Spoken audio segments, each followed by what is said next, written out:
Good evening, 49er faithful. Here we are 2 days away from the preseason opener for the San Francisco 49ers. You're here watching Between Two Beards because you want to know what these two bearded dudes think about this upcoming preseason game. So here I am, beard number one, Rob Schuh. Over there on my left, right, I don't know what the hell direction it is, Randon McMahon. Randon, I know you're on the mend from feeling a little bit down, but how are you doing this fine Wednesday evening, sir? I'm feeling good. I just got the cough a little bit, so I got the cough drop in. So if you're hearing a little clinkety clack in your earphones, that's what it is there. But I'm trying to keep the coughing to a minimum and the Niners content to a maximum. Yes, indeed. Got the lozenge. It's the lozenge that makes it go. So, the listeners just have to be content hearing that clickety-clack of the lozenge back and forth there. We got folks in the chat, as always. Appreciate those that are lively and here early. Charles Thurman coming in to wish us well. Hello, Rob and Randon. Go 49ers. Dustin Kohler, who's excited that the Lions have started their Hard Knocks episode, says no one likes Aaron Rodgers. No one, not even Aaron Rodgers' mom likes Aaron Rodgers. I mean, that's kind of the gist I get in the whole family dynamic. Ellis 10 coming in to say, what's up, 49er faithful? Cameron Blake coming in. Hello, bearded wonders. Niner Football Friday. Bang, bang. We got John B, Raphael 562 Niners, Dirk Pippen, Jamie Bryant, Stephen McGinnis in the house. Absolutely thrilled to have everybody. Dirk says he's been missing the Sneakerhead squad. Good to see you back, Dirk. Glad that we get to have you here because you're a Packers fan, and we're headed up towards a game against Green Bay. Not to throw any, identifiers out there. Don't want to put Dirk under the bus there. Don't want too many shots at my good buddy Dirk there. So, Randon, as we get into this, obviously we've got the game coming up, but practices have been going on for a little while now, and we want to start out with everybody's favorite topic. It's the one that keeps coming up regardless of what angle someone is covering it from. It seems like you have a bit of a mixed review so far for the young quarterback in Trey Lance. What have been your takeaways of the observations that have come to you from training camp? Practice? We're talking about practice? Yeah, that's what it is. It's practice. They're working on stuff. It seemed from a lot of the beat reporters out there that certain days they've been, hey, we're going to throw it to the running back today. We're going to throw short today. We're going to try some stretch of the field. And you saw it on a couple of people's, diagnosis of the practice. And it's like some of the stuff that normally players would bite on, like safeties or whatever. Like Jimmy Ward knows the entire Niners playbook. He's like, okay, he's going to roll out. I'm not going to bite on this because they're trying to hit backside. That's not going to happen in a real game. And Shanahan's not trying to scheme up a game plan for a defense, right? He's trying to make Trey Lance work on things that he needs to work on, or said receiver or said running back. So I'm not really too worried about it. It seems like he's bounced back. He's had good attitude. And that really means more to me than the completion percentage. Because until Trey Lance was a thing, when did we keep track of training camp stats? Until we drafted a quarterback third overall, I've never seen this before on any team ever in the history of the NFL. And all of a sudden it's a big deal. It's wild. It happened last offseason in training camp because people wanted a way in which to measure Jimmy Garoppolo versus Trey Lance. And so it was, what do we got? We got training camp percentage, completion percentage. And that's where we are again. I thought that would have died with the fact that Jimmy wasn't out there competing against Trey in this training camp. But no, we're just going to continue to monitor Trey against himself, apparently. I think you bring up a great point in that this is practice. And Kyle Shanahan specifically are going to work on things they feel they need to work on. And generally, that's going to coincide with things that you don't do so well, right? When you're excelling in some area, it generally means that you've gotten the reps that you need. You don't need further practice, and you've got that down. If you're still struggling for Trey Lance, you could say that's, hitting some of the intermediate throws, putting touch on passes, some of the things that we saw in real time last year.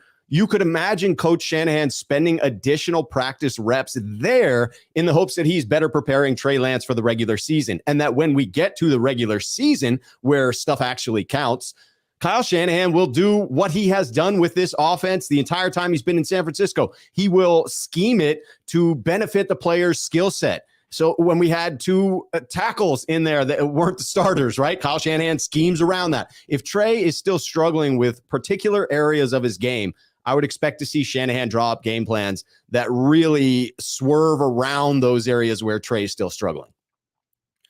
Yeah, I mean, like I said, they're not game planning for the Niners defense, right? So it'll be interesting to see how we look against the Packers. And even then, like I heard rumblings of the Hall of Fame game with the Jaguars and the Raiders, and the head coach called each other and like, "Hey, we're not blitzing today. We're gonna run vanilla defense. Just work on whatever you want to work on." And so, like, really for me, it's not much. I just want to see him get better. And you saw it in Shanahan's press conference. He said, "I was really only annoyed with one pick, the one he threw it directly to Fred Warner. Like, how do you not see that guy there? It's unexplainable. But if he can talk to me and say, hey, like, I saw this receiver here, I was trying to fit it in the only window. It came up, I threw it short and it got picked off, or this or that." He goes, "I'm fine with those things. That's what he's trying to work out in practice."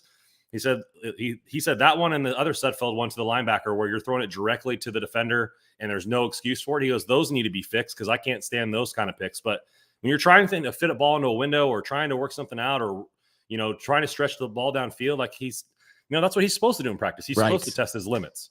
And we're not seeing like a huge turnover machine, right? The complaint about Trey Lance so far is around the accuracy. It's not that he's throwing a bunch of boneheaded turnovers. And that was the frustration that you would see come out of Kyle Shanahan when dealing with Jimmy Garoppolo, is that those boneheaded turnovers seem to be a fairly regular occurrence for Jimmy in game scenarios. Whereas Trey Lance, like in practice, he may be trying to fit things into tight windows. He may be trying to capitalize on a look that's available because it's practice.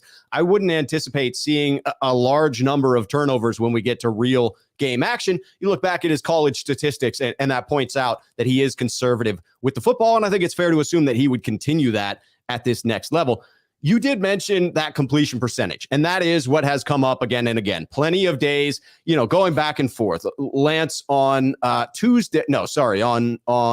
Monday had a good day of practice, right?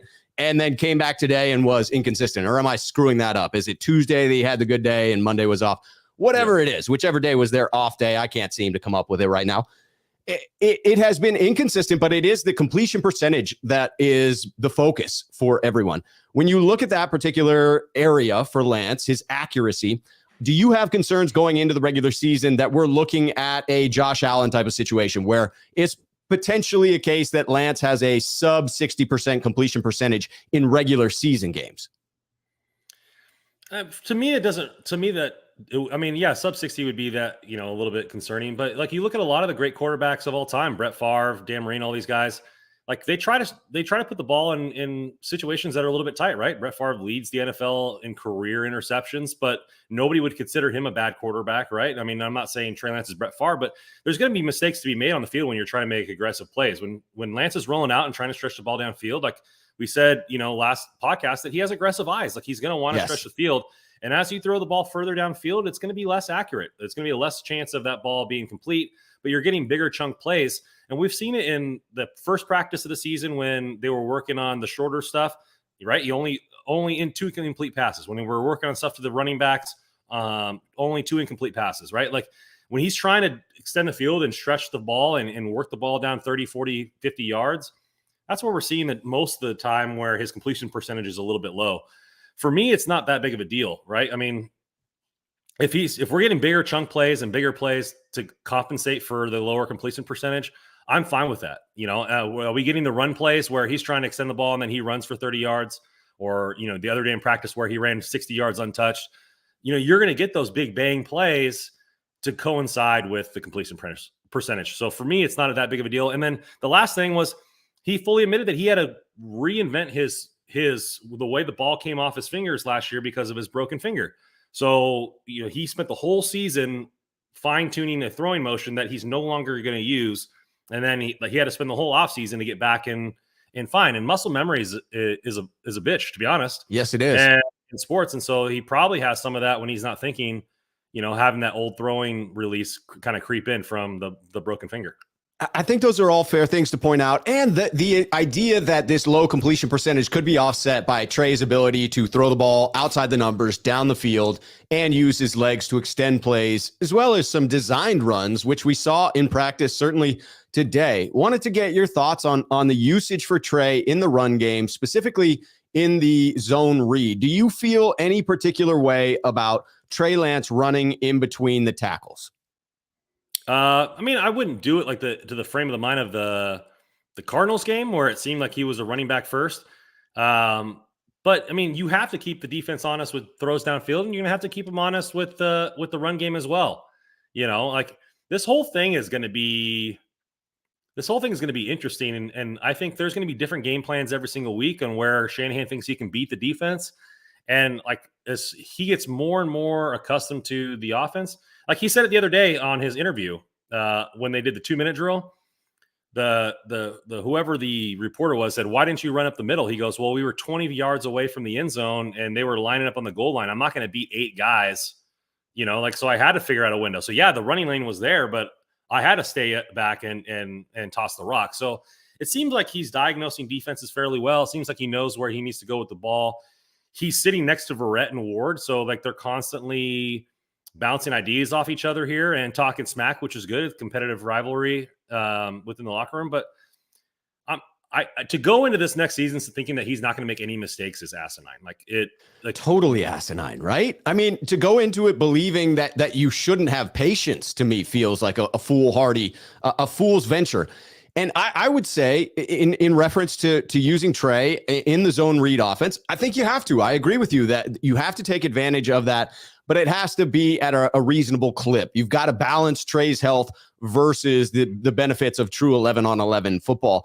And you have to take into account that somehow magically this year, the 49ers have abandoned this plan of having a viable backup quarterback. I take my shots at Nate Sudfeld, but I feel like he is a suitable backup, but not a suitable backup that I want playing any number of games, right? He's the type of backup that I'm comfortable if he's got to play 1 game, 2 games in a season. I don't think that's going to derail anything. I think he's capable of winning a game here or there. He doesn't strike me as someone possessing the physical skill sets to come in for a 6 or 7 week stretch and hold down the fort, considering the 49ers schedule this year. So I would limit those runs, but I agree. You have to take your shots when they're available. Like, let me ask you this question. Would you be okay with like the type of season that like Jalen Hurts had for Trey Lance this year? I mean, it wasn't great, but it wasn't bad. And their team led the league in rushing. Yeah. They didn't have the number 1 or number 2 defense that the Niners are going to have. But they were in playoff contention. Like you got to realize, like, it's possible. Like Jimmy Garoppolo would have thrown for over 4,000 yards last year if he played all season. Right. So, like, do you think we win just as many games with him throwing for like 36 and then rushing a couple in here and taking his lumps, or are you expecting more from him? Like, what is your expectations? I would say that I would be okay with that outcome. I wouldn't be thrilled with that outcome, but I would be happy with it. It would be a winning season for the 49ers, a chance at the playoffs, Trey Lance having some success, all of those positives in my view. But I would rather see Trey, even if it means struggling early, I would rather see Trey have significant success from the pocket. And my guess is that Coach Shanahan would as well. So I would enjoy watching Trey shred defenses with his legs. I would much rather see him have moderate success with his arm, because that feels far more sustainable in the long term. I could see us having a 3, 4, 5 year window if you're really using Trey Lance as a runner. But after that, it just seems like it takes a real toll on the quarterback. And I've not seen a running quarterback who's able to do that throughout a long, sustained career over a considerable number of years. So I don't want that for Trey Lance either. But I'm certainly okay with him making use of those legs. It's a very powerful weapon. Because I just pulled up the completion percentage for last season, and you're looking like from the top 15. So 15th was Jimmy Garoppolo at 66.8, and number 1 was Joe Burrow at 69.9. So 3% is the difference between 15 and 1. Like, that's not very much. And like you have a lot of guys that are like to try to extend the ball downfield, right? Kirk Cousins throws the ball downfield a lot. Herbert, Russell Wilson, not Ben Roethlisberger last year, but Josh Allen.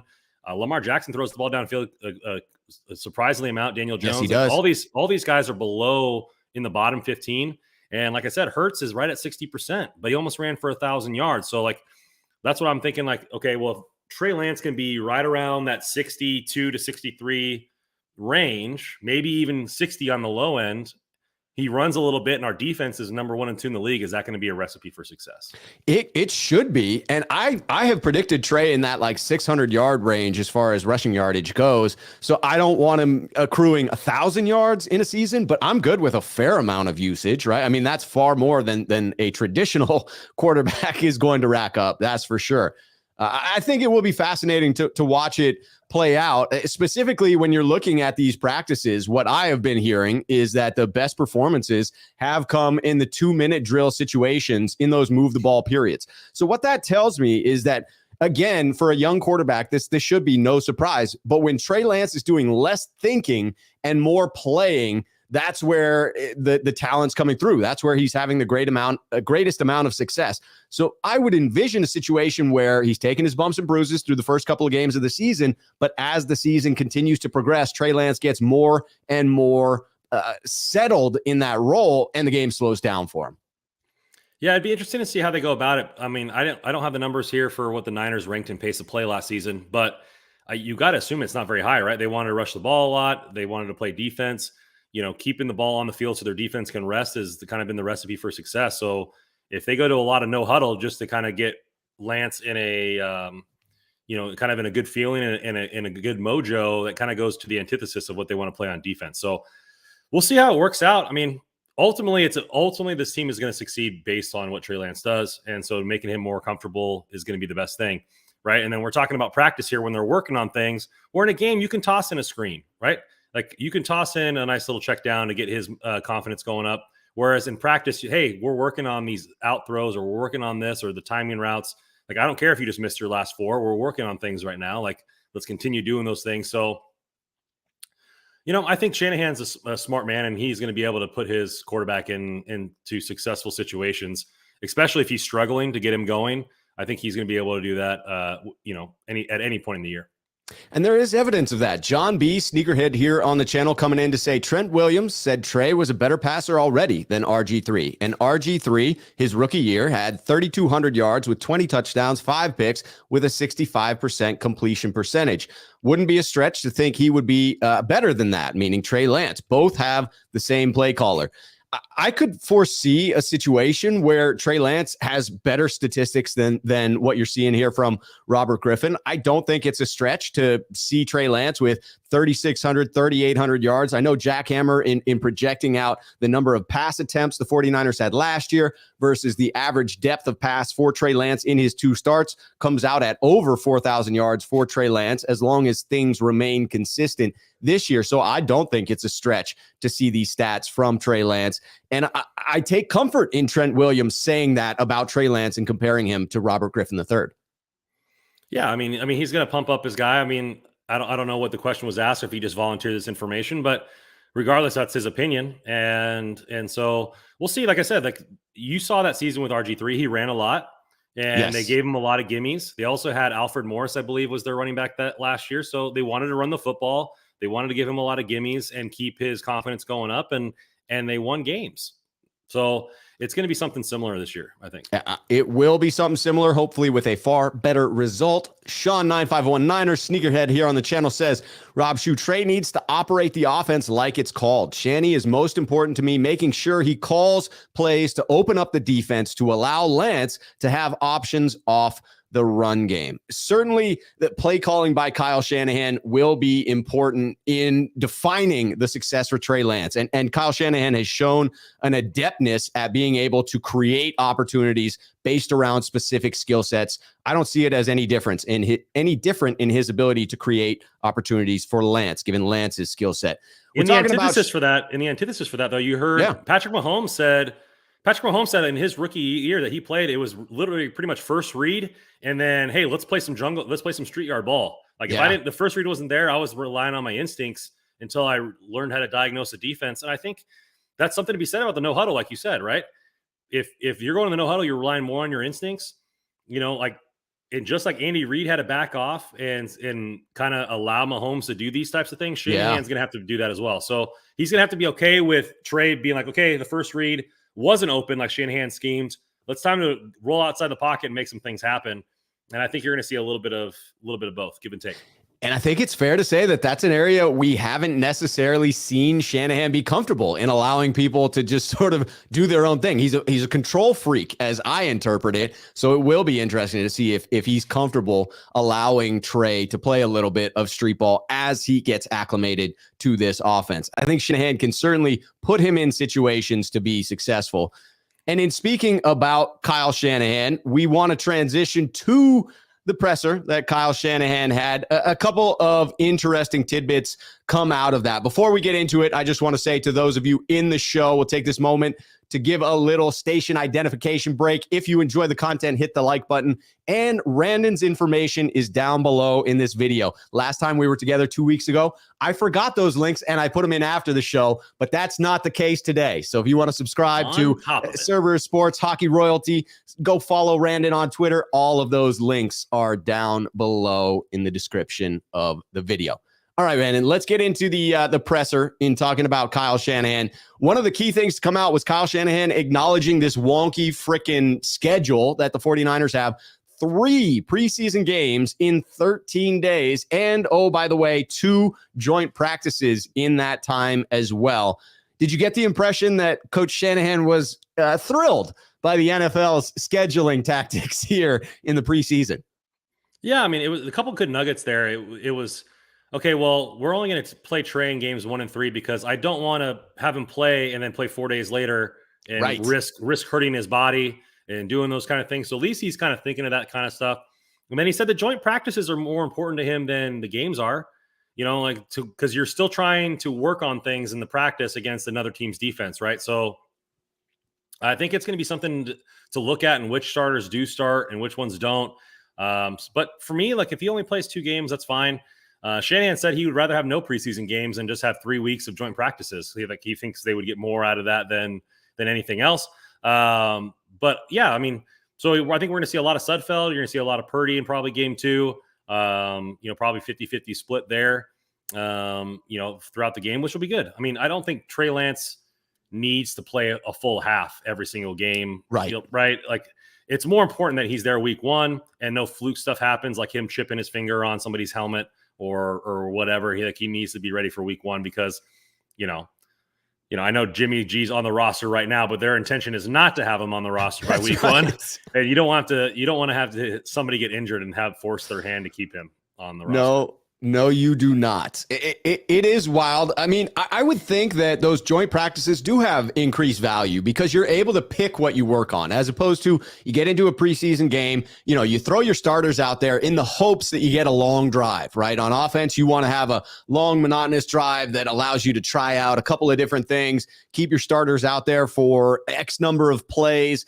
But inevitably, real life happens and you get a 3 and out and then a turnover and your starters are in there for 6 snaps and there's no specific game planning on what they get to practice in those 6 snaps. Whereas in these joint practices, you get to set the field, right? You set the stage as to what you want to practice, what situations you want your teams to be in, and then you still have the opposing energy of 2 opponents going against one another. So I could see that being the best bang for your buck for Kyle Shanahan. And, within the padded practices, the players are wearing these new freaking helmet pillows that are going on. Yeah. So to your point of breaking a pinky, far less likely to happen in those joint practices. I will say, in watching Hard Knocks last night and in, checking out the folks on the 49ers Twitter as well, it is an awkward looking helmet. That's for sure. It's an awkward looking pad. Yeah. I mean, Shanahan said he loves them. He said if they could wear them on the preseason game, I would do it, just because I don't want my quarterback getting injured. As far as he could say breaking the finger, which leads me to believe that he probably was irritated that Trey Lance would have started week 1 if he didn't hurt his finger. That might be tinfoil hatting this whole situation, what he said, but it's going to fit my narrative. And that's what Niners fans like to do nowadays. And so that's what really I took from is. That presser. Yeah. I don't know what's wrong with 49ers Twitter at this moment in time, but the only evidence people are willing to search out is the evidence that fits their own narrative. They're even willing to bend evidence to fit their own narrative if need be. Chris Royal coming in with the super chat. Appreciate you, Chris. Looking forward to the Salem 49ers Club barbecue coming up this weekend. Chris comes in to say, no question, keep up the awesome content, gents. The season is almost here. Thank yes, God. it is. We've got football on Friday. I don't care if it's preseason. I don't care if it's preseason. It is football, and I'm freaking excited about it. I am worried, though. I've recently canceled my DirecTV. I got that news, Randon, that was like, yo, DirecTV no longer has the sole rights to the Sunday NFL ticket. I called them up and canceled same day. I was like, the hell with you, DirecTV. I don't want your services no more. But now I don't know who to watch through, so I got to make some plans. Do you have a plan in place to catch that game on Friday evening? I'll be working until 8. So I'll probably see some of it. I don't know how I'm going to see it in Texas. I'll probably see a lot of highlights and a lot of overreactions to every single play on Twitter, that going on there. And so for me, it's like, as much as I want to say it, like these preseason games aren't about Trey Lance. Like we know he's starting, he's going to be there all 17 games. Like there's a lot of stuff that I want to see. Like, okay, who's going to be the second or third running back? Cause we know most likely Mitchell's going to miss some games. So who looks the best? Because the running backs that we got, like Sermon and Ty Davis Price, like they're not tackling in practice right now. Like they're doing like soft tackling. They make their money like hitting people. And so what is it going to be like when that bowling ball comes down in real games? Like that's the kind of stuff that I really want to see going forward. And, will our defensive line just wreck shop against any other offensive line like they are ours? Is it? Totally. Like, is that dominance just happening because we have a suspect interior offensive line? Or is it that our defensive line is the bee's knees and is going to wreck shop the entire season? I do think that's something to keep our eyes on. Another thing that I want to monitor going into this preseason game has been the dominance of Brandon Aiyuk, and wondering if that will continue up against the Packers. I mean, I'll be interested to see if the Packers roll out their starting cornerback duo, right? A phenomenal starting cornerback duo. And that would put Brandon up against some tough competition. It seems like he continues to stack good days one upon the next. And I have a good feeling that it continues on into preseason and the regular season. I predicted Brandon Aiyuk has the most receiving yards on the team this year. I know certainly Jack Hammer disagrees with me on that one, saying it's going to be Deebo Samuel.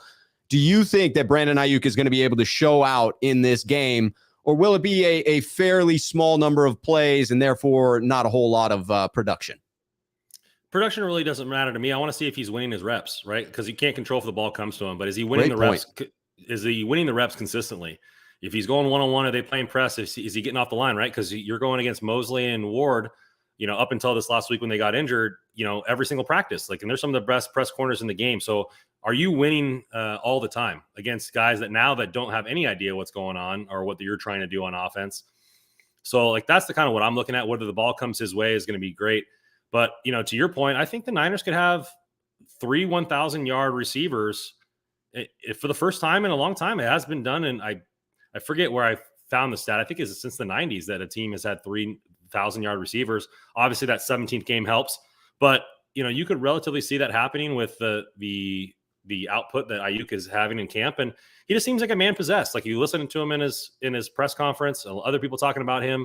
The violence at the top of the route, as they keep talking about. Getting off the line, winning every single rep, and they asked him about how do you do this day in and day out? He goes, my legs are tired, man. Like, I'm tired most of the time. And so then when you have a route and Shanahan doesn't like it and he chews you out for it, you have to dig deep, and that's the kind of stuff that we have to teach. He also said that he's glad there's another rookie wide receiver on the field, so he doesn't have to deal with Shanahan's BS on a daily basis. And he can leave me alone.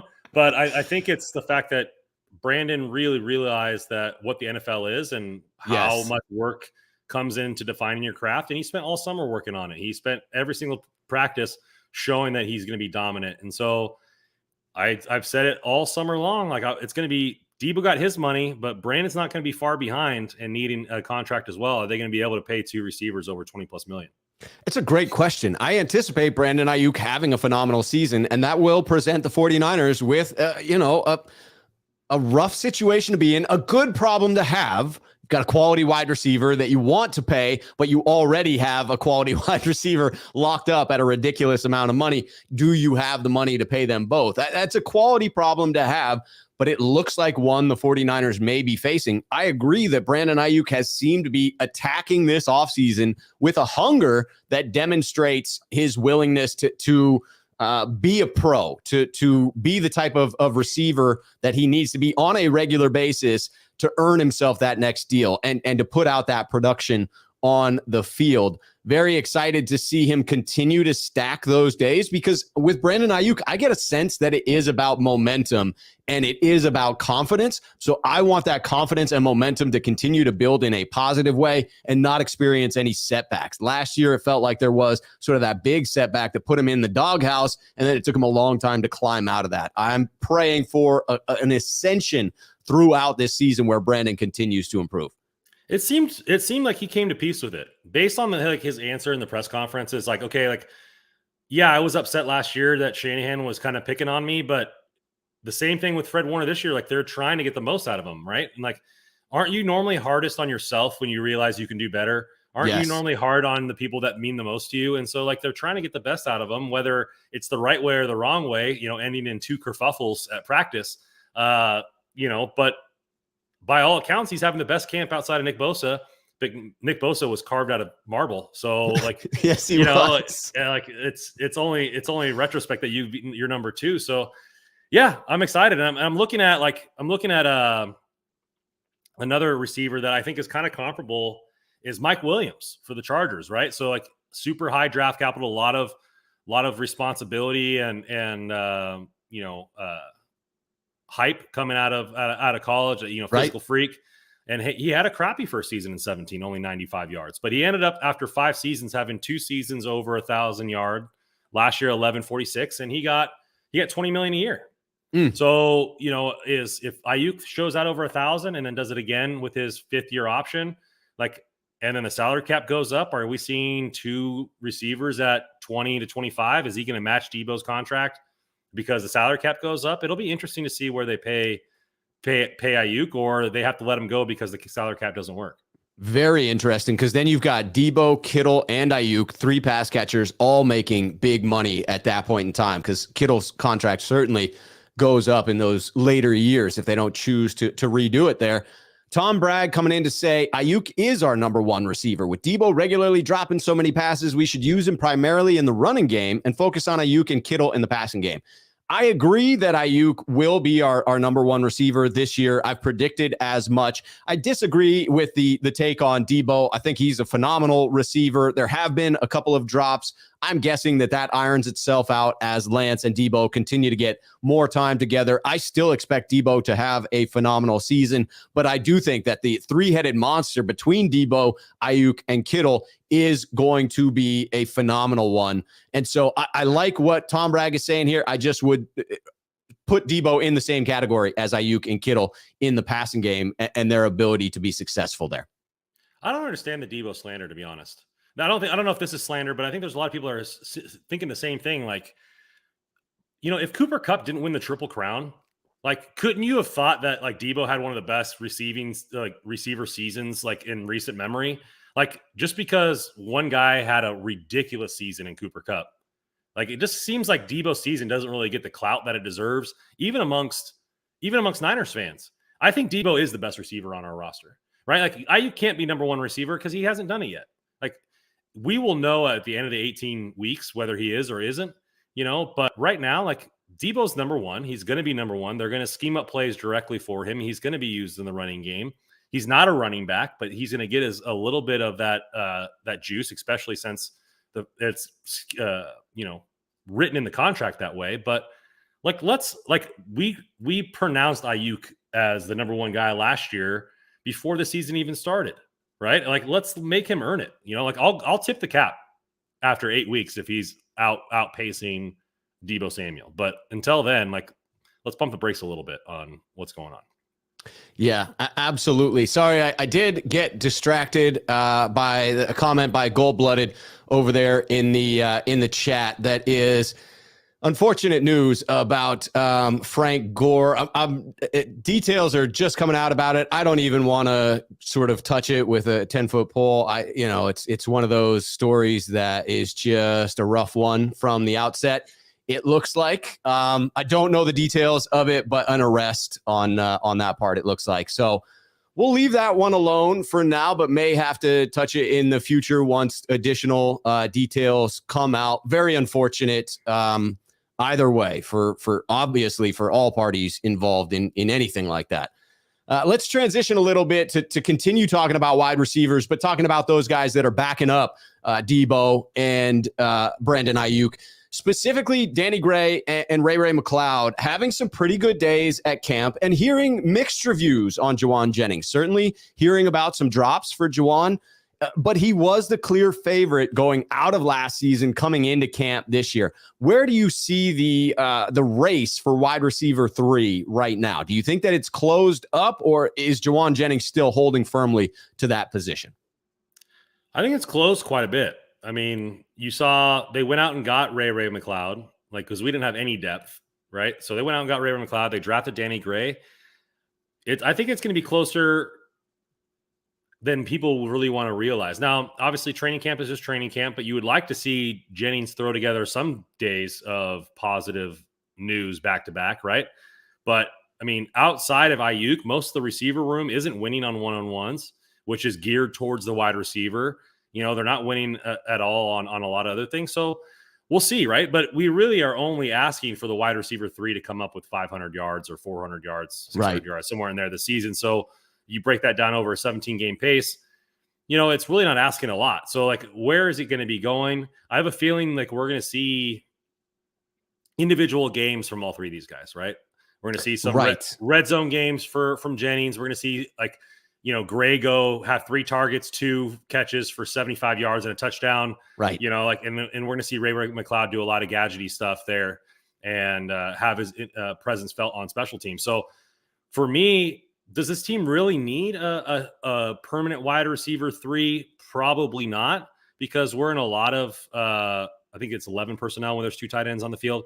And so they run a lot of 2 tight end sets. They like to run the ball down your throat. So realistically, they're not airing the ball out a whole ton. And so, it's going to be probably a little bit of here, a little bit of there for each one of these guys. What do you think? I agree. And I think when you're looking at a team like the San Francisco 49ers, who are getting additional impact from George Kittle above and beyond what most teams are getting from tight end 1, or at least there's the possibility of the Niners getting that again. He has had seasons where he has put that together. You look at the production of Kyle Juszczyk, certainly he's going to be your wide receiver 3 on most teams when you look at his stats that he's putting up. So those guys are contributing, and that does take the weight off of the remainder of the wide receiver core. I agree with you that I think we're going to see a mixed bag. Some games where you could have Danny Gray 2 long catches for touchdowns, right? I mean, the speed is there with him. It's a question of whether he can get off the line of scrimmage, whether he can clear press coverage. When a corner bodies him up, is he going to be able to create that separation? I don't think there's any question about his wheels. And then there's a minor question mark about the ability to haul in these catches, which we're going to have to see as well. So certainly question marks remain about Danny Gray. Ray McLeod, I'm feeling more optimistic about the way in which he will contribute specifically to the offense because of the reviews that we're hearing from camp. It has felt like very positive things about Ray. And those drops from Jauan are not overly concerning for me because of the ability he has shown to deliver in clutch moments over a longer sample size of the entirety of last season. So I would expect that he plays more like a gamer. And when we get back to real game situations, you see the real dog in Jauan Jennings coming back out again. Yeah. Plus he's the best run blocker out of all 3 of those guys. So, they're going to want to run the football. He's going to be on the field a lot. He's going to get a lot of opportunity for that. I really liked Ray McLeod's, press conference there and saying that, it's all about opportunity. Right? You look at last year for him on the Steelers, you had Deontay Johnson, Juju Smith-Schuster, and Chase Claypool, who they spent a high draft pick on, right? So you had a guy that's had over 1,000 yards in Juju. They just paid Deontay, and then, so how many full wide receiver sets are you really getting at that point? Especially with the noodle arm Big Ben that they had last season. They gave over 300 carries to Najee Harris.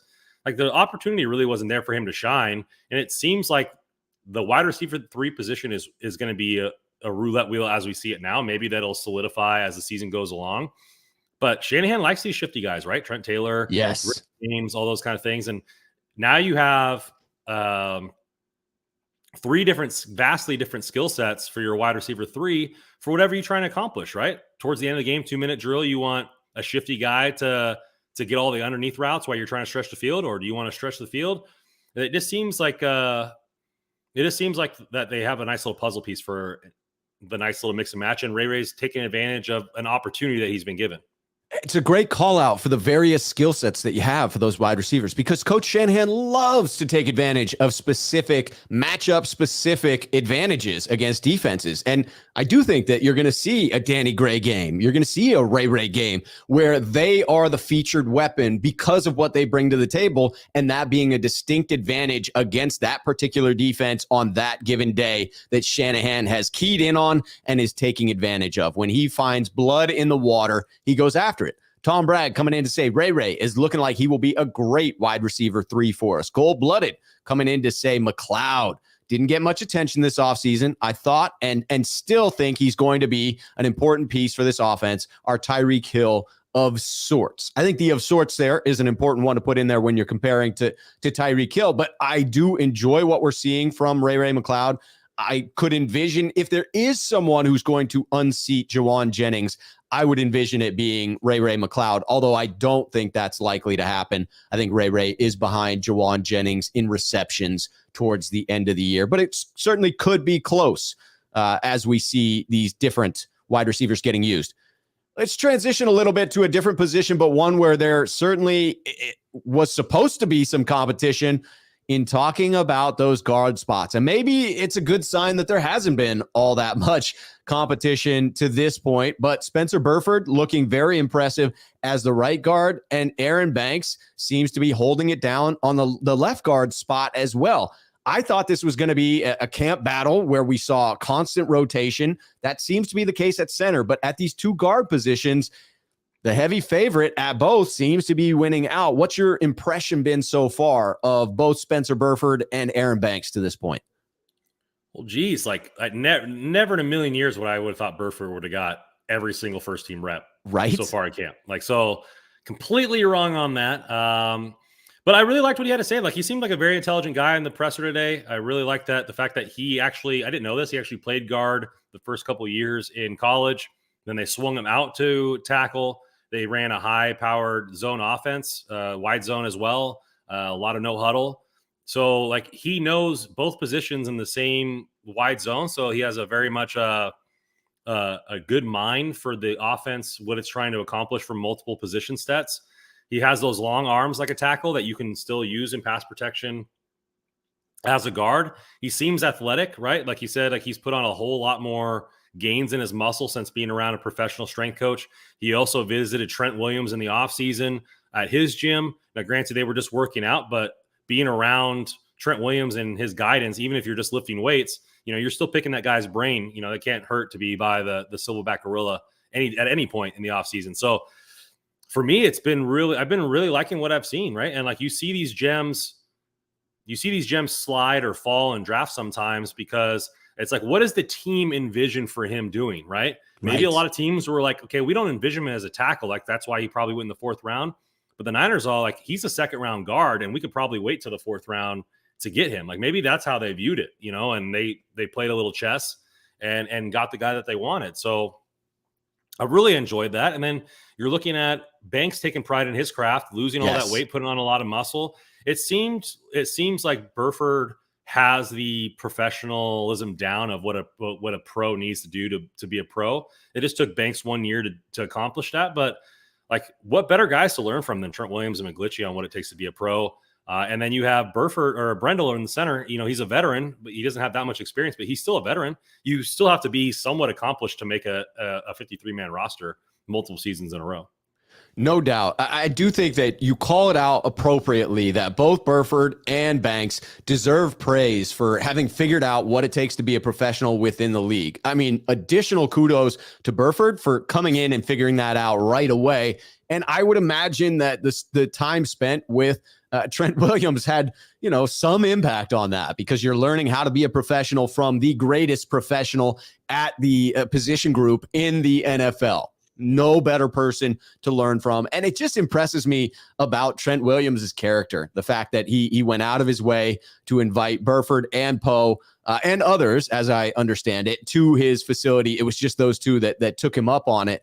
I'm very pleased with both the way that Burford and Banks have invested in themselves this offseason. Burford in joining Trent Williams, in learning how to be a professional in his very first offseason, in entering the pros, and then Aaron Banks making the decision to stick around the 49ers facility, stay with the training staff there, allow them to help him reshape his physique and make him more prepared for this season's rigors as he goes back to his natural position there at left guard. I think you bring it up appropriately that Brendel or someone at the center position also has to hold down the interior line. And I want to bring in Tom Bragg's comment here saying Banks, Brendel, and Burford really need to step up and solidify our interior offensive line. So far in camp, I've been pleased with the reports I'm hearing on Banks, pleased with what I'm hearing on Burford, and that the 49ers are considering adding some competition for Burford at that right guard spot after a couple of those minor injuries along the offensive line. But Brendel, I will say, going into the preseason, I thought he was going to get the lion's share of first-team reps, and now it feels as if it's a fair competition between he and Brunskill. I know we were specifically speaking about the guards in our topic, but Tom brings it up here. Do you think that Brendel is having a less successful camp than you would have initially imagined for him? I don't know. I mean, like what stats quantify success at that point? Like, I mean, he's developed the most chemistry with Trey Lance, being that he was the second string last year. They're still doing a little bit of swapping, but they're going with one guy, like at this point, which is good. I mean, the most reps that you can get at any position, I mean, is going to benefit you going in the long run. What I think is interesting for the team is that you're seeing Poe as like the backup left guard. You're seeing Donovan West took some reps at right guard this week. Like, the offensive line can only keep so many guys, right? And so the backups have to be versatile, right? You can't just have one guy who's a backup center and that's all he plays, which would be Donovan West. So you're seeing him take some snaps at guard. You're seeing Poe take some snaps at guard, and he's played center in the past as well. So it's interesting to see these young guys, trying out versatility in camp to try to do whatever they can to make the 53. Yeah, absolutely. All about making the roster at this point. I'm feeling better in general about the depth of the offensive line, even though I still have question marks surrounding who the starters are going to be specifically at that center position. Transitioning to another position here, one that was a position of depth. Currently, a couple Niner faithful, at least that I've heard, quaking in their boots after some light tissue injuries going on with Charvarius Ward and Emmanuel Mosley missing some time. It feels like they are both certainly out against the Packers, and that may be a couple of weeks there, may limit the amount of practice and play time they get going forward in preseason. How are you feeling about this? Are you worried about the depth there at the position? Are you concerned about the injuries at all? Or is this just par for the course? A little sprinkle of everything. The injuries for me, like soft tissue injuries, like Mosley's missed a little bit of time each season that he's been on the Niners, it seems like. And so soft tissue injuries are reoccurring. They happen quite a bit. It's not like, hey, I fell wrong on my shoulder and I need to rest or whatever. Like, soft tissue stuff can nag and come back and bite you. And Charvarius Ward, missing 3 weeks. I don't think the 3 weeks that he's missing is going to damage his play at all. But, it's something to realize, like, the defense is going to carry this team. And so, like, they have to be out on there. And especially since our schedule has tons of, gunslingers, like that center section of the schedule playing the AFC West, like dominant wide receivers and gunslingers. Our division has Matt Stafford with, I know Allen Robinson's season was worse than crap last season, but I mean, he was playing on the Bears, which is barely an NCAA team at this point. So, like he's going to be good. Cooper Kupp is good. Like we're going to need these guys to be competitive going forward. Where it's going to be beneficial is now Ambry Thomas and Diamador Lenore are getting all the reps, right? Practice is going to help them. They're going to get all the reps needed for us and for the team to feel comfortable. And then I have a feeling Verrett is not going to be at any point in these team drills in practice. He's not going to play in any preseason game, and he's going to make the team. Like that's how I feel about this. They're just anything to not give him any sort of injury because he doesn't need to be at camp. Like he knows exactly what he's doing. So that's kind of how I feel about it. How do you feel about it? I feel similarly, and I think that you're probably looking at a situation for Jason Verrett where he sneaks onto this team through the physically unable to perform roster, right? The PUP, in that the Niners sneak him on to IR of some form and then bring him back at week 7, 8, somewhere around there, around the bye. Because they did rush back Verrett in the past. He has had considerable injuries. And so he's not the depth that the 49ers really have to combat for the first half of the season if this does reoccur with Charvarius Ward and Emmanuel Moseley. I think it's astute that you point out the soft tissue injuries can be recurring ones. So something to keep your eye on. It was issues that Deebo struggled with early on. They can be conditioning issues for guys if they're not keeping themselves limber enough, and then they plant their foot, tweak a little something, get that muscle pull. Not a good thing. You've seen players that have that happen in training camp, and it lingers throughout the year. Hopefully that's not the case here. I'm choosing to view this as a positive. A surprise, surprise with my view for optimism, but I'm turning it around. This means that Charvarius Ward and Emmanuel Moseley are going to be shut down for the vast majority, if not the remainder of the preseason. And what that means is I'm in line with what Tom Bragg is saying here. Charvarius Ward and Moseley will be ready to go when the season starts on 9/11 in Chicago. Pick City, baby. I mean, that's what I'm banking on, is that this sort of wraps them in bubble wrap, puts them off to the side. As I'm hearing it, neither is serious enough to linger, barring some type of a setback. So it's a decreased risk of major injury for these two. And you said it. It gives a chance for the backups to come in and get some needed reps. And that's twofold. Number one, you get reps for the backups so that if they need to come in and fill in during the regular season, they have additional practice. They're more experienced. They can come in and perform at a higher level. But two, that means Trey Lance gets to go against the backups. And that means a little bit of success for the young gentleman because it will be that much easier to torch the second string cornerbacks that are out there. And I'll take that, dude. I will take a little bit of confidence for Trey at this point in time. I'll take that trade-off.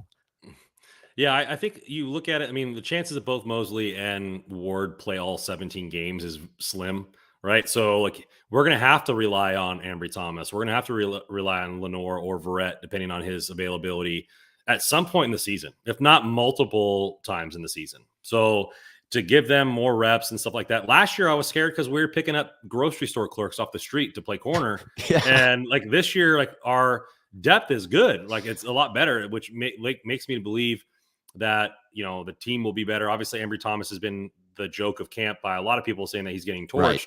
But when it came up to the end of the season last year, like, was he not playing in real games and real crunch situations and doing just fine?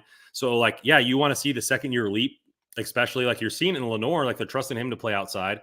So, like, you'd like to see it in Thomas as well. But if they felt like he was a starter, they would not have went out and got Ward. Right. So they felt like they needed to upgrade the position. They upgrade. Their depth is good. If you get any games out of Verrett, it's going to be a positive. I really think that the team will be just fine. For me, a little word of caution of this soft tissue. It can linger multiple times throughout the season. That's my only kind of thing, is that these injuries aren't like, oh, well, I landed on my shoulder wrong, or I did something here wrong and I just need some time to rest. So, that's the only pause considering our schedule. But regardless, we're going to have to rely on these backups at some point in the season to lock down games. So, yeah, Eric Dane is with us there. Gives more time for Lenore and Thomas in the preseason. Get those valuable reps. No question about it. I do just want to throw out there, I saw Mariah Levine coming in here saying, Rob Schuh, how can I go live with y'all to share some of my Niner knowledge?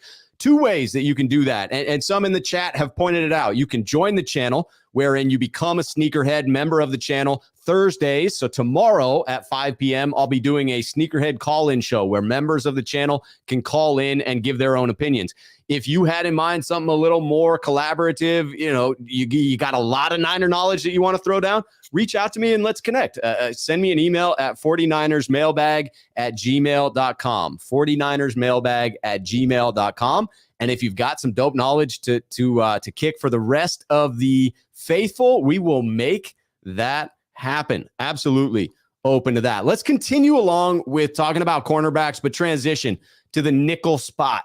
We're talking about Womack versus Darqueze Dennard. Sam Womack finally got some snaps with the starters today. A little bit of change there. It had been the Darqueze Dennard show. He continued to make plays as he has made plays with the second team unit. So I saw this on Twitter. Akash threw this out months ago, but revisited it today in comparing Samuel Womack to K'Waun Williams. So I wanted to throw out the similarities between the two because it's pretty striking. And the description you hear is a willingness to stick his nose in there in the run tackling game, right? In the run stopping game, much like K'Waun Williams was able to do for the 49ers. But you're looking at Samuel Womack, who is younger, still has that step that K'Waun potentially lost there. So both are 5'9". Samuel Womack is 189 pounds to K'Waun's 183. They both have 74-inch wingspans. And let's see, Samuel Womack is the faster of the two with a 4.4 40-yard dash. We had K'Waun with a 4.53 40-yard dash. And in the three-cone time, 6.87 for Samuel Womack, 6.85 for K'Waun Williams. So just a little bit twitchier for K'Waun there. But Samuel Womack, I mean, fifth round draft pick. I felt like the 49ers did not invest enough at the nickel corner position. I may have to eat those words. Samuel Womack is looking like he may grab that spot. Yeah, I said it when we start after the draft. What might be surprise people is I thought he would start in the nickel right away after the draft. I really liked what he brought to the table. I also think his name is going to lend it to a lot of maybe embarrassing things from Greg Papa on the telecast. Like, that was a whoa smack from Womack or something like that, which is always entertaining, on there. And so, I think it's going to be something awesome there. Like we talked about it in the beginning of camp. Usually the incumbents and the veterans are going to get first crack, and then you're going to have to you have to take away those jobs, right? There's going to be very little rookies given that job. And so Womack is starting to take away reps, and then that builds, right? The big thing for him is going to be how does he perform in the preseason games? And this is where it means a lot for a lot of these guys trying to win jobs is how the preseason games dictate. Shanahan said you can look good in practice all day long, but when the lights come on, do you shy away from the big moments? And, not that it's the Super Bowl or anything like that, but these guys are trying to win roster spots to make money for their families. Like this is a big moment for these guys, right? These fringe players, because there's only so many DBs that we can keep on the roster. And, it's going to be a big deal for Womack out there. And I think that he ultimately squeaks by with that job. He has caught the coach's eyes. You got D'Amico Ryans making a comment on him saying about Womack, I like the way he is in man coverage. He's been sticky. He's been challenging. A lot of contested throws there, pass breakups. So he's headed in a really good direction, just continues to get better. It's about stacking on top of that. It's about showing that you can do in game situations what you've been putting on tape at those practices there. I got to bring in this comment just because I want to say this first line. Schuh, what it do? the I3 comes in. Schuh, what it do? How about we steal a dog corner via trade before the trade deadline? I don't think that's needed. I see the depth at corner as being something the 49ers finally did invest in, bringing in Charvarius Ward, getting Jason Verrett back on the cheap, assuming he will get healthy at some point and be able to contribute mid-season. I mean, we're looking at both of our starters down right now, and if we were playing a real game coming up, I wouldn't feel like all hope was lost. I think that we have enough talent in Dante Johnson stepping out there for a spot start, in Lenore or Ambry Thomas being opposite of that, and with Darqueze Dennard or Sam Womack at that nickel spot. I feel pretty good about it, even with those two injuries. It's not really an area of concern for me. Ward and Mosley are dogs. Like they like to get in your face. They're going to do everything they can. Like Ward got paid for a reason. He was undrafted. So it's not like he got the clout there. And then you're going to see, like we talked about the similar road for Aiyuk. What about Mosley, right? Undrafted, Right. going to string multiple good seasons together. If we go deep in the playoffs again, and he is a huge contributor, like, are we going to be able to keep both those guys? Probably not. Like, you're not going to be able to pay two corners that amount of money. I know they structured the Ward deal very team friendly in the way the money is laid out, but we'll see how much the salary cap goes up because there's only so much money to go around. That's true. And not if you ask the Rams, there's unlimited funds to go around, or at least that's the joke. But the 49ers are very willing to get creative as well. We could see them lock down E-Man, Brandon Aiyuk, but if both have big seasons, it is going to be tough to do. We have Rohan coming in here with the comment, did I catch the end? Yes, you did. Rohan's been doing phenomenal work out there at the training camp practices, bringing in great information. You should follow this young gentleman on Twitter. You should subscribe to him on YouTube. Really, really doing good work out there. Transitioning to another player that may have signaled his arrival this season, talking about Trey Sermon coming back. The draft pick who got a lot of criticism last year about not contributing, about looking like it was a wasted pick, has reshaped his body and is showing some things in camp. What does your gut tell you right now? Do you feel that this is going to be the year wherein we have an emergence of Trey Sermon, or is this the year in which they do prove, in fact, that it wasn't a great draft pick? I think for all your fantasy football players out there, like draft the third string Niners running back, right? Like what you think, true. Sermon or Ty Davis Price, because Mitchell's probably going to go down at some point, and then you're going to have a top running back for several weeks at the last pick of the draft. So just something there, but. I follow Sermon on Instagram, and it's one thing when you post workouts, but like the fact that he was training with a guy that's vastly better than him in Dalvin Cook, right?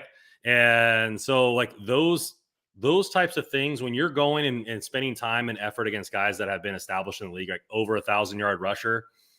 And he said, yeah, I needed to work on my vision. Like I needed to work on my patience. I needed to, and cut when I needed to cut and get downfield, right? Like Elijah Mitchell wasn't the best running back last season, but the number one thing he did was he knew where the hole was supposed to be, and he cut it there regardless of whether it was open or not. And most of the time it was open, right? And now he needs to work on his vision too. And so I think that Sermon could have a decent season, right? And you're going to see, like the joke is a different leading rusher every single time, right? So every single season. So maybe it is Sermon, maybe it is Ty David Price, but. Like I really like what I'm seeing from him. He's stacking multiple good days in a row. And we saw like he was able to carry the load in college. The couple games I saw, he was a decent pass catcher. They're trying to get the pass catchers going more often. But just like he demands a lot of the receivers, Shanahan demands a lot of everybody on his offense. He wants it to run how he wants it to run. And if you're not doing it, then you're not going to get playing time.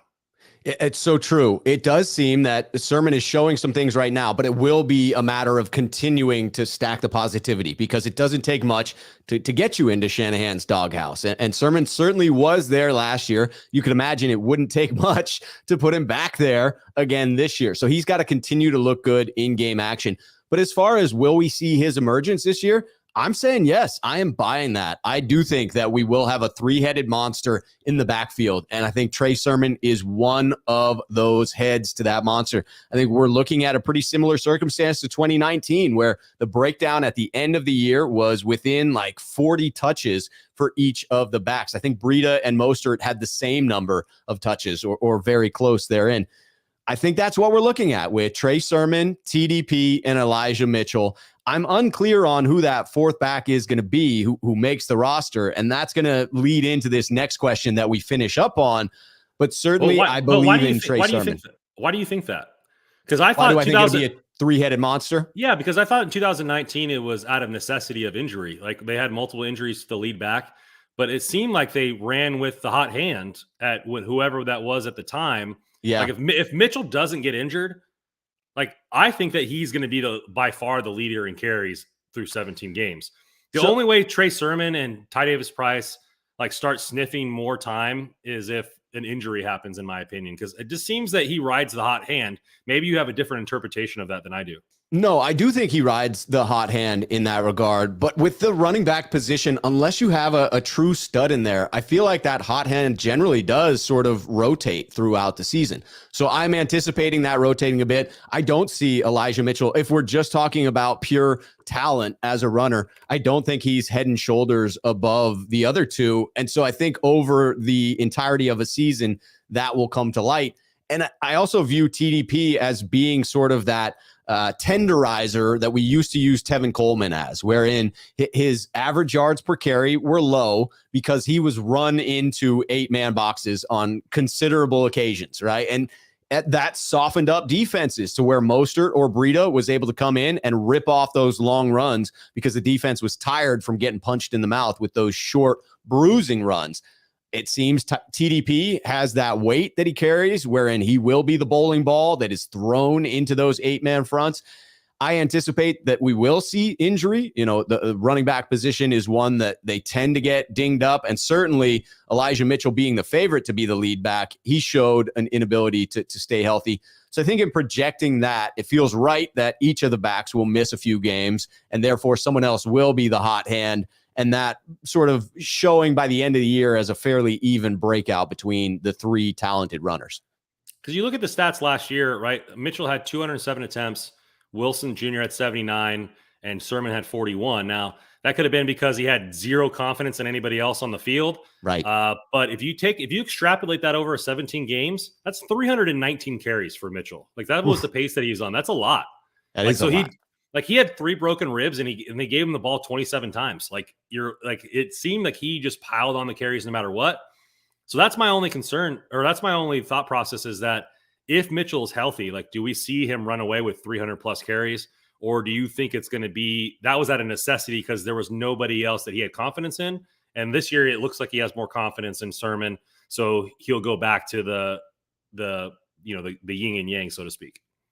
Yeah, and I could see that, wherein if Mitchell comes back and is lightning in a bottle again, that they could have a considerable number of carries there. I would be totally willing to admit being wrong on that one if it ends up that Mitchell is a stud for another year. I would take that. I would absolutely take that. All right, we're transitioning to the last topic here. For those of you that are still here watching with us, hit that like button if you enjoy the content. We did briefly brush past the Frank Gore news that broke while we were on here. Because we don't have the full story here, we're not going to cover it. And just out of a favor to me in the chat there, just attempt to leave that topic alone. That's not one that I really want to joke about, both from the victim's perspective and from Gore's perspective in that regard. So just want to leave that one where it is.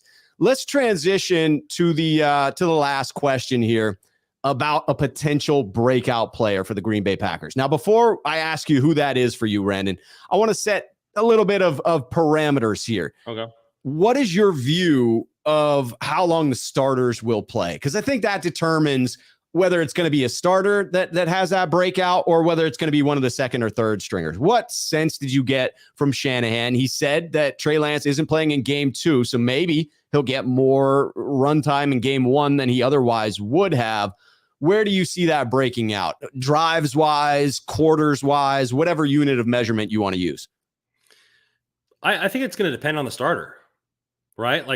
Is Samson Ebukam the same level as Nick Bosa? No, he's not. So does Nick Bosa need to be on the field for multiple series? Maybe Ebukam does, and so I think it's going to go back and forth, right? You're going to have technically the backup cornerbacks playing starter so that they're going to get a full half. So for me, I'm not really looking at a breakout. I'm interested to see on how some of these guys respond, right? We already talked about the guards and centers there on how that's going to work out, but I would really like to see the running backs like we talked about. And then you're going to see maybe Deebo and Aiyuk maybe get one series and that's it, right? How does Danny Gray look against other corners? How do they use Ray McLeod? Are they going to be doing those types of things? Is Jennings going to kind of take that next step moving forward against other people there? So those are all, things that I would like to see. And then, right. Are they going to leave, Hufanga in for a while, because he technically needs reps, but he's a starter. So it's kind of interesting there. I think breakout is kind of maybe subjective to how long the guy plays, obviously. Absolutely. But I would like to see some good bursts from each of the running backs to show why we drafted them. Like, we just talked about Trey Sermon. I would like to see some of the corners do a lot better job at locking these guys down, even though they're backups. So that's kind of what breakout I'm looking for is these guys that need to show something in year 2 or year 3 of their contract that we've been kind of disappointed with. Like, how do they fare against another team? Yeah, it will be. There are a lot of players that will be fascinating to watch. I anticipate that for the starters on offense, that you may be right. For skill position players and some others, it may just be a single series. I'm anticipating multiple series for Lance. I'm thinking 2 drives for Lance, unless the first one is just one of those, long, monotonous drives that takes up an entire quarter, in which case you take that as a win and you get your young quarterback off of the frickin' field. But I'm saying that it's going to be a couple of series for the starters, probably equating out to about a quarter for Trey Lance and the vast majority of the starters. And so I do think it's going to be easier for some of the second and third string players to rack up those statistically impressive performances. And so when I look at who might have the most impressive statistical performance, therefore be the breakout player in this game, so to speak, I'm going to say that it's one of the young running backs. Off the cuff on my show yesterday, I said Brandon Aiyuk, but I think you may be right that he's only in there for a series, and I think he'll be impressive in that series, and I'm very much looking forward to seeing it, but statistically speaking, probably not going to jump off the page when you're looking at the game breakdown. I do think it's going to be either Trey Sermon or Jordan Mason that has the more statistically impressive game. And as of today, I'm taking my gut feeling. I'm going with Trey Sermon. I say Trey Sermon has that breakout statistical game. Of those names that you mentioned, who do you think puts up the greatest statistics on Friday against Green Bay? I think it's going to be the D line. I think to show how deep it is, you're going to see, D'Amico Ryans talked about the gamesmanship of Kerry Hyder being able to move everywhere. Does Amenahue get some stuff on the inside? Today he beat Trent Williams one-on-one in practice and got a would-be sack. Those aren't easy to come by. No. And then how long does Drake Jackson play? Is he going to play quite a bit? Are we going to see him out there? Is he going to be able to show that dominance that we've seen here and there? As far as in camp, is he going to be able to do it in a game and that type of thing? So that's what I'm kind of looking at the defensive line there and seeing what we got going on, because the center of the defensive or the interior of the defensive line got thin real quick, right? With Armstead going out, Kinlaw's not really been practicing. I think they're kind of just mitigating his reps to kind of keep his injury chance a little bit lower. Right. But, ultimately, you can't depend on Kinlaw for being there a full season. And so, where are we going to see this interior and exterior second wave of punishment, so to speak, coming from? And the D end opposite of Nick Bosa's, I think, a job that's up for grabs for most of the season. Too. And so where does this kind of lie, right? And you'll see it with how much these guys play. If Ebby comes out there for a series and then he goes off and he's done for the game, well, then they view him as the guy opposite of Bosa, right? If it's kind of equal, then maybe you see that. But you kind of think that as kind of, each head coach is different. So maybe they want starters to work on it, right? Like you see McVay doesn't start anybody, almost all preseason, and other coaches want their starters to get reps. McDaniels played Josh Jacobs, ran the ball over 10 times with him. So it just depends on what Shanahan's going to want to do. He's already aired on the side of caution with only saying that Trey Lance is going to be in 2 games instead of 3. So maybe he'll do that with other starters and just go into week 1 healthy. It'll be interesting to see how they go about it. There is so much fascinating to watch on Friday. It is fantastic that we have a game coming up, and the next time we see one another, Randon, we will have actual football to talk about. I mean, preseason football, but actual football to talk about, my friend. And then aren't the joint practices next week? Yes, joint practices are next week, I believe. I think they're Wednesday, Thursday. We may get to talk about one of the joint practices. It's either Thursday, Friday, or Wednesday, Thursday. I can't recall which. A lot of fun stuff. A lot of fun stuff. I am looking forward to the game on Friday. Looking forward to us getting back together next week to talk about that game and to talk about those upcoming practices with the Minnesota Vikings. Randon, do you have some upcoming shows? I know you got a hockey royalty going on tonight. When's that going down? 7 Pacific. We're talking about goalies and the World Junior Classic. So that's good. Or championship, not classic. Yes, sir. Very exciting stuff. All of Randon's information is down below in the description of this video. I will be back on tomorrow night doing the Sneakerhead call-in show for members of this channel at 5 p.m. Until then, fantastic show. Thank you to everyone in the chat. Thank you for contributing. We will see you next time. Cheers, faithful.